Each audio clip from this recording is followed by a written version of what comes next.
I want to talk about virtual facilitation for a moment. And so often when I talk with people, they tell me their biggest challenge or the biggest question they raise is about engagement. How do I engage my participants when we're meeting and training and learning virtually? And I'm a firm believer that there's three components that come into successful virtual or online training. First, you have to start with technology, the right technology. You need to have really good design, and then you need to have expert facilitation. And I'm holding my hands in circles because in my mind, it's a Venn diagram. So technology, design, and facilitation. And when we think about engaging, we think about facilitation because that's where it shows up. But we need to back it up, I think, and first look at the design and the technology, and then we can look at facilitation. So let's look at facilitation. I think in the moment when we're facilitating, connecting with our participants is the best way we can get them to be engaged. So we connect with them by creating psychological safety, and that's certainly a topic for another video. The other way is by having a participant focus, and that's what I want to focus on in this video. So there's three things that we can do, and admittedly, I've borrowed them from Chad Littlefield. This is my new favorite book for engaging folks online, and I highly recommend that you grab a copy. It's an easy read, but a very good read.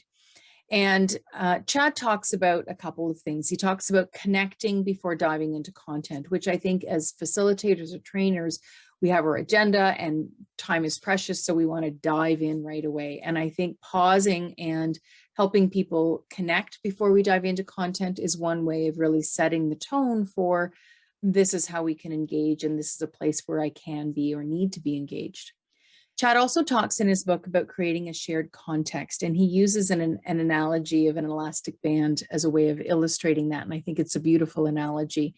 And he points out the fact that when we come into our online session, that we've been even seconds before we hit join meeting, we've been doing something completely different and in a different context, a different frame of mind. And so when we arrive in the meeting, we're all at very different places given what we were doing the minute before we joined. And creating a shared context is like taking that elastic band and wrapping it around all of the participants and bringing it into the center so we're all focused. I was facilitating a session this morning with my Design for a Digital Age program, and the way we got a shared context is by having 60 seconds of silence, which is also a technique that Chad does. And it just kind of grounded us in why are we here and helped us get in touch with how we were feeling and how we were doing so that we could dive into the hour session with kind of a fresh slate. The third thing that I want to talk about in terms of having a participant focus, it really starts backing up at that design phase, but it's about designing for and facilitating for contribution, not consumption. So our online sessions aren't Netflix series that we want people to log in and sign and then passively consume. We want it to be environments where they need to contribute in order to advance their learning. So designing it and giving that space to breathe, so to speak, so that there's room. We're not just plowing through the content, that we're giving space for dialogue and conversation is another way that we can design for contribution, not consumption, and overall increase the engagement of our participants in our virtual programs.